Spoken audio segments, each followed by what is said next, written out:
I'm Simon from DOPECAUSEWESAID.com. I am here, the one, only, legendary Street Runner. What up? What's up, brother? Chill, man. How are you? Everything's good. Thank you for joining us. And of course, just want to hang out. We can have a little conversation. For those who don't know, and don't worry, I'll let them know. This is the multiple Grammy-nominated producer. Records from Rick Ross, 2 Chainz, Ludacris, multiple RIAA certifications. Man, you're a beast, man. Appreciate it. You're a beast, man. Yeah, So for those who don't know, of course I said all of that. Right. Who is Street Runner? Man, music producer, man. That's it. That's my life. Just been making beats since like way back in the day. Just been grinding. Got a bunch of placements throughout the grind. Got in the game through meeting with Fat Joe. You know, Fat Joe looked out for the kid, and shit, just been grinding ever since. You know what I'm saying? Definitely. And I know you mentioned a lot of the placements. So I guess when it comes to those placements, tell me a little bit about that grind, about just making that record. So I mean, like, as far as like working with different artists, I mean, it all depends. Some artists you shoot the track to and they pick it up, they like it, or you tailor make it, you put a hook on it, and they catch a vibe. Then there's other artists like that hit me up and they're like, like Khaled will be like, yo, I need this direction. Send me something like this, and then I'll go make a couple, send it to him, and then he'll be like, all right, hold this one, and then he'll put the artist on it. Nice. I kind of know what Wayne wants, so when it's time to shoot tracks to Wayne, I kind of have like a good idea of at least what would sound good with Wayne's voice, rapping on it and whatnot. I do a lot of tailor-made stuff for Joe. Joe hits me up all the time, and he's like, yo, I need this joint, I need this joint, I need this joint. That's how we came up with So Excited. Nice. Cause and what's funny with So Excited, I was hesitant to touch that sample, cause I feel like Tupac did it, Biggie did it, 100 other motherfuckers did it, you know what I'm saying? So I was kind of like, I got you, Joe, I got you. So I kept kind of like brushing it off, and then finally I was in the studio with him, and he was like, Street, this is gonna be my single, like, please. No pressure. No. Then I took it a little more serious. Oh, definitely. Cause I thought he was just giving me like a mission. You know what I'm saying? You know how you give somebody a mission and let me see if you could do it. Yeah. But like when I was in the studio with him and he like was like legit telling me like, yo, this is gonna be my single. Like, I need you to do this.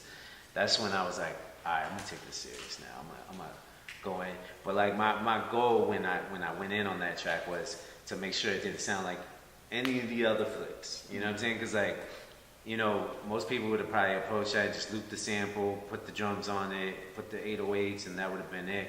But like, I had to kind of sound design it a little differently to where you heard the element, but it was just different. You know what I'm saying? Exactly. So based off saying that, of course, you get the call from Fat Joe, I need this. You're doing your thing. Right. Here's the thing though. How do you know when a beat is done and you can officially say this is a Street Runner beat?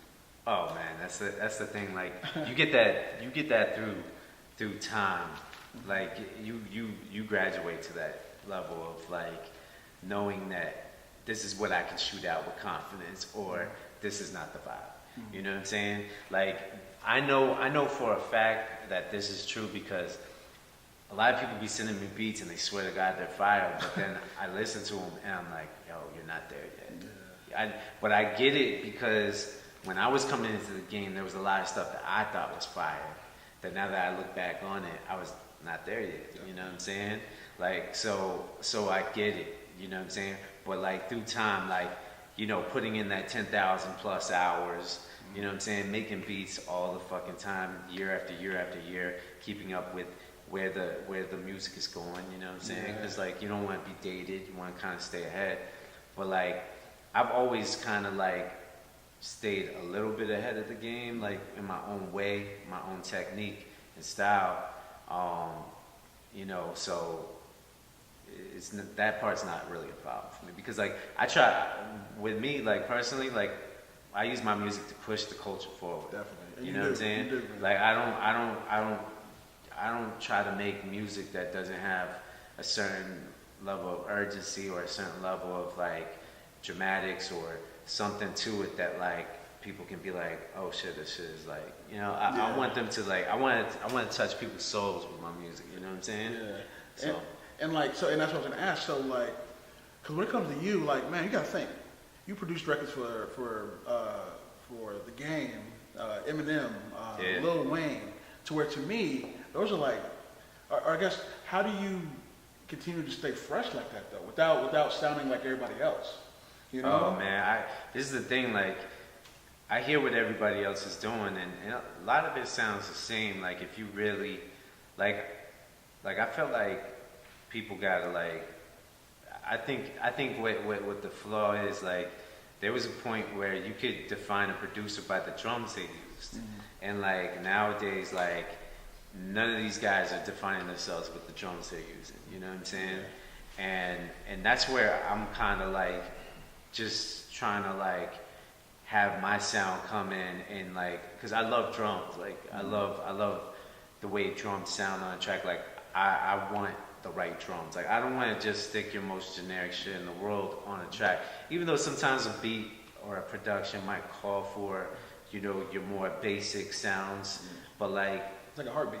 Yeah, overall though, man, I like to innovate that too, you know, like take everything to the next level and have my own sound when it comes to drums, texture sounds, the way I mix, the way I filter, the way I do a lot of stuff, that my arrangements, you know what I'm saying? Like I like to have my own signature style and sound. Like I want people to hear that shit and be like, yo, that's a STREETRUNNER track right there. You know what I'm saying? Like, you know, that's the way I used to be able to do when I would like say I cop an album and I wouldn't even have to look at the credits. I'd be like, that's Swiss Beats. That's the Neptunes. That's Made Fresh right there. Like, you know, they didn't even have to say shit like on the track. You know what I'm saying? Yeah. I just knew it was them. Definitely. You know what I'm saying? So like I feel like somewhere along the line we lost a little bit of that. Like it comes down to the producers. You know what I'm saying? And it also comes down to like kit sharing, and like people be like thinking like I'm fucked up for not sharing kits. You know what I'm saying? But like, why would I want to give you my sounds? It doesn't make sense to me. Exactly. Like why would I want to give you these snares that I make? These it just doesn't make sense. Like this is like what creates. This is what gives me me. You know what I'm saying? Like gives the artist STREETRUNNER. You know what I'm saying? Exactly. And that's the thing. And because you know when it comes to staying fresh, to where I mean we all know this is a digital age to where it's then like you mentioned about the kits and so on and you know trying to sound like somebody else. And, right. And it's one of those things where individuality in a sense, and of course, and I like how you mentioned push the culture forward. Right. So I guess when it comes to pushing the culture forward, how do you feel like this day and age, you know, where people who may, I mean, let me ask you, would you consider a kid like a training wheel? I guess you can, because like, you know, when I first got my drum machine, like I had to figure out where to get kicks and snares, man. Like, you know what I'm saying? Like anytime I would go through a record and I would hear a snare hit, I would just take it and like, all right, let me throw this in the bowl. You know what I'm saying? Let me throw this with all the other snares. So anytime a snare would let go without any sounds, any keys behind it, I'd be like, all right, that's something.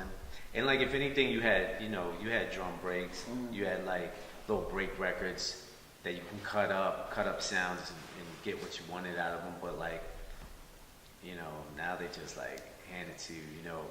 So, and then, you know, a lot of signature is in what you use to make the track as well, you know what I'm saying? So like, you know, there was a point where like, you know, Premier used this MPC, or P-Rock used that SP1200, or RZA was on the Roland, whatever, you know, or you know, the ARS-10, or whatever machine they chose to use, that kind of defined their sound as well, you know what I'm saying?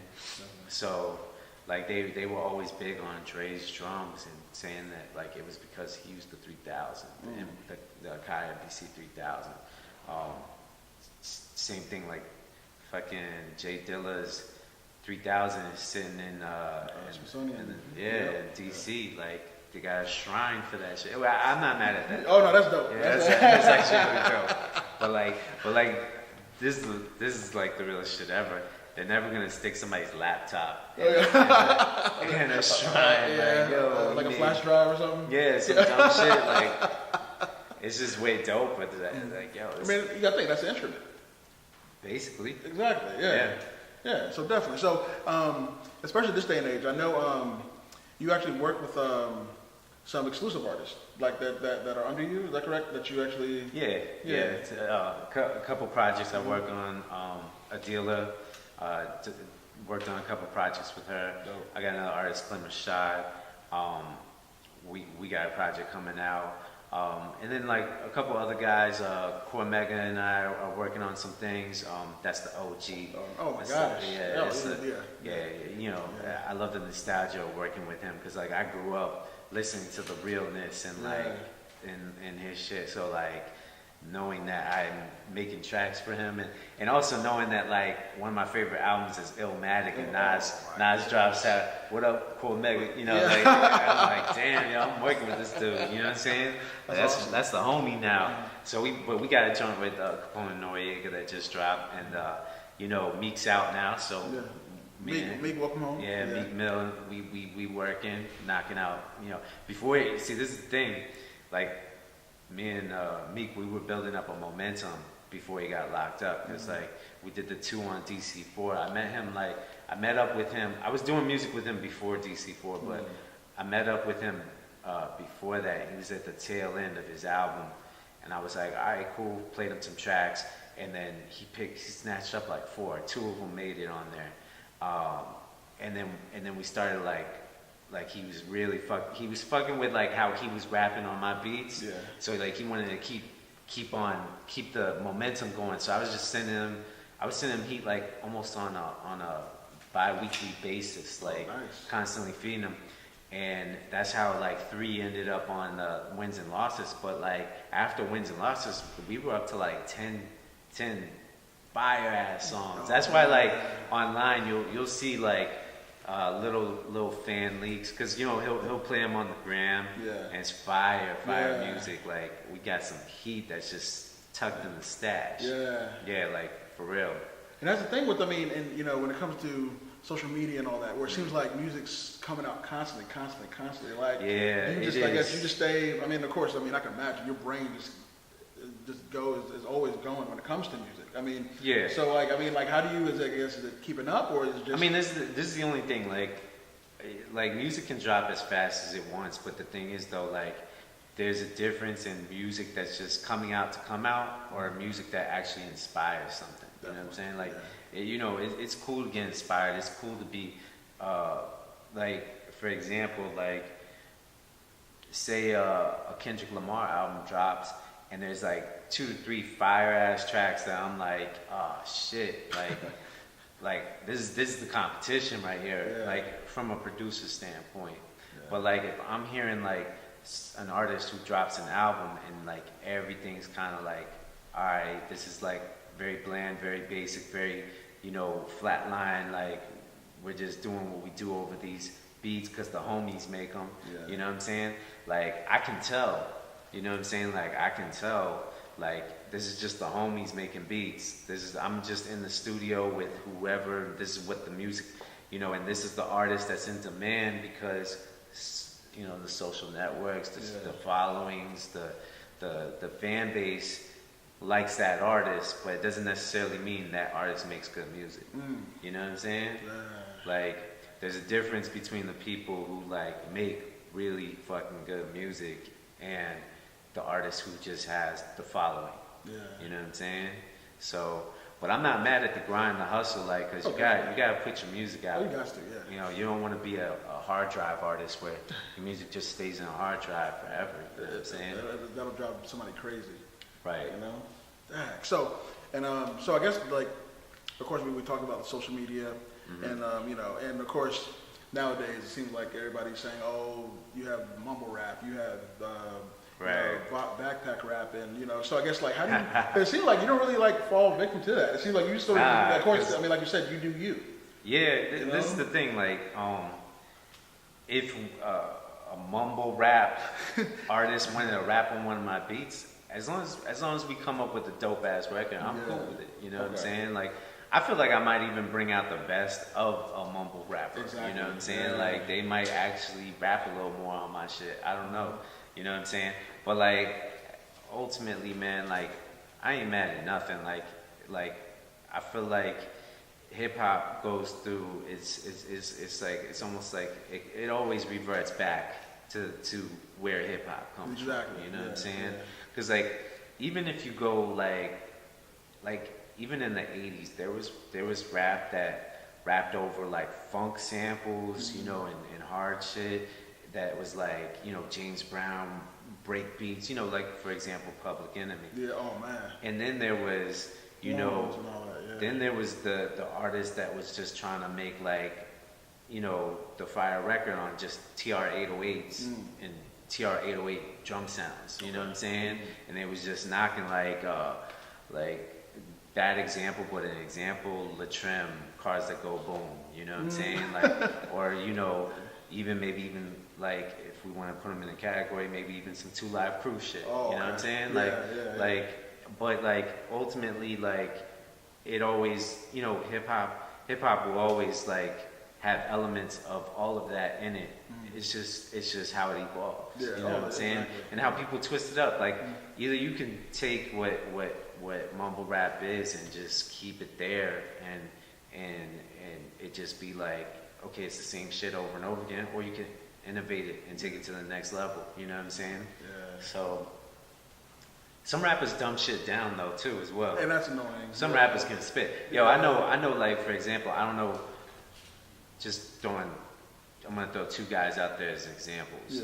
XXXTentacion and Trippie Redd can really rap. Yes, I will say that. Like really rap bars. Like I've heard old X records that sound like he's part of Wu-Tang Clan, like the way he's spitting.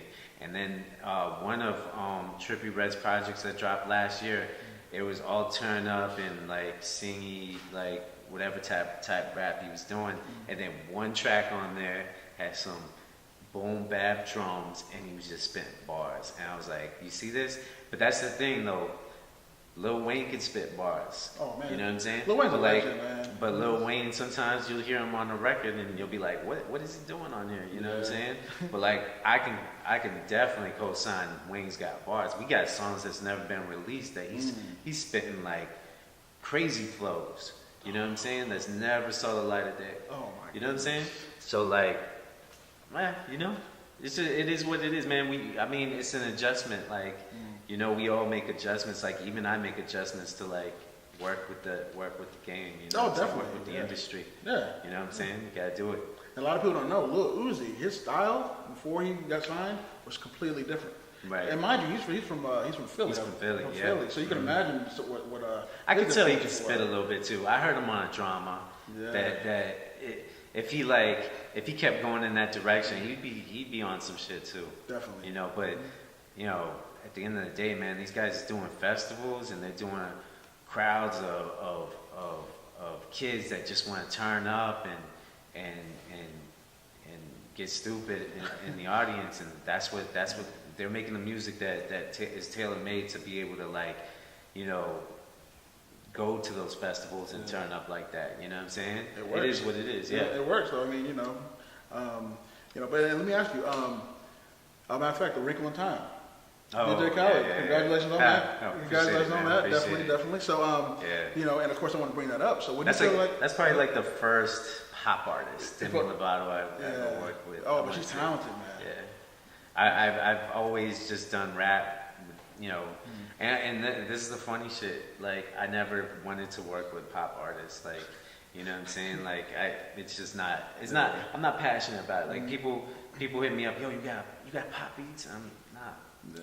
I couldn't see myself being passionate about making pop beats and like making hundreds upon hundreds of pop beats.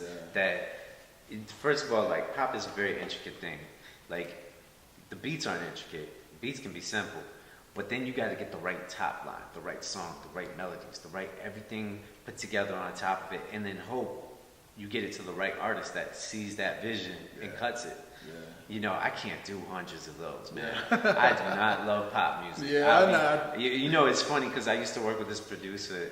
He would play keys on some of my music, and like Backstreet Boys and NSYNC was equivalent to my Mobb Deep and Wu-Tang. Oh, man. Like the way I was a fan of Mobb Deep and Wu-Tang, he was a fan of them. And I was like he would be like, yo, you hear this? He'd be bobbing his head like to NSYNC, and I'm like, are you fucking kidding me right now? Like, yo, you're bugging. It's like the, you know what I'm saying? Like, I guess his shook ones is bye bye bye. Yo, it's fucked up. It's fucked up. That's the new one. That's the new one. See, I like that. Yeah, but you know that just shows you though, like, you know, there's a lane for everybody, and that's cool. You know, I don't choose to go there, but what was really cool is Khaled allowed me the opportunity to kind of bring Demi into my world. Yeah. You know what I'm saying? Because technically, that's the cool thing about it. Technically, those drums that I used on there was on a Meek Mill song. You know what I'm saying? Like I used the same kit. I brought it out. You heard it here first. Went in on it, and then like you know, my man's Tariq laced it up with the keys. Played some hot pianos on there, and that record really came together. A little bit of a mission because the original was in a different key, and Demi brought it up 2 semitones to sing on it comfortably.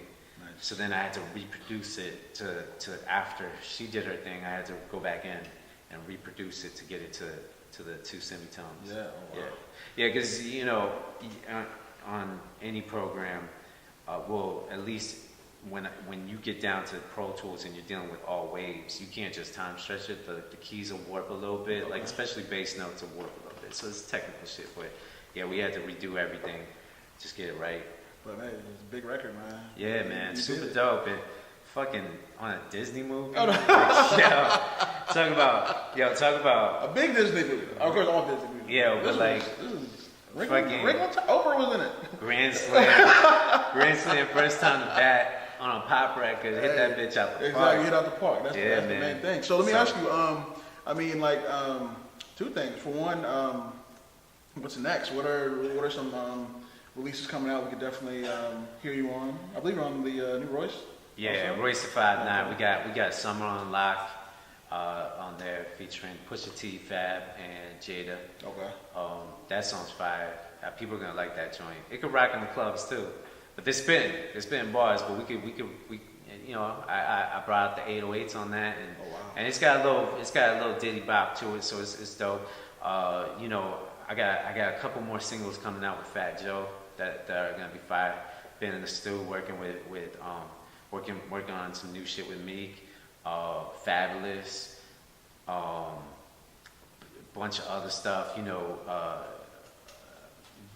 artists that I work with closely, like Adila and Clem Rashad, they're gonna be coming out with new music soon. Adila's dope. Yeah, so a bunch of, I mean, you know, honestly, like it's hard for me to really say like exactly, but I'm always dropping some new shit. Always working with new artists and new projects whenever something comes up. So I'm very active. Can't wait, man. We know that, man. You, I'm telling you, and definitely, man. So I guess what's the handles online? Anything else you got coming up? Any events or anything you want to? I mean, my IG is StreetRunner Music, spelled correctly. And anybody who doesn't know me, StreetRunner is one word, all caps. So don't put that shit Street Runner 2 words. Don't do uppercase S, Street Runner with the lowercase runner 2 words. I hate that. It's one word, Street Runner, all caps. And then my website, StreetRunnerBeats.com. If you want to hear my music's on my website, so you can go through my whole discography on there. It stays pretty up to date. Nice. And SR Beats on Twitter. There we go. At SR Beats. At SR Beats. Yeah, man. StreetRunner, all lowercase, nothing, no special characters. Yeah. Exactly. Yeah. Don't be extra. Appreciate you, man. Definitely. Cool. Thank you. No doubt. Appreciate that, man.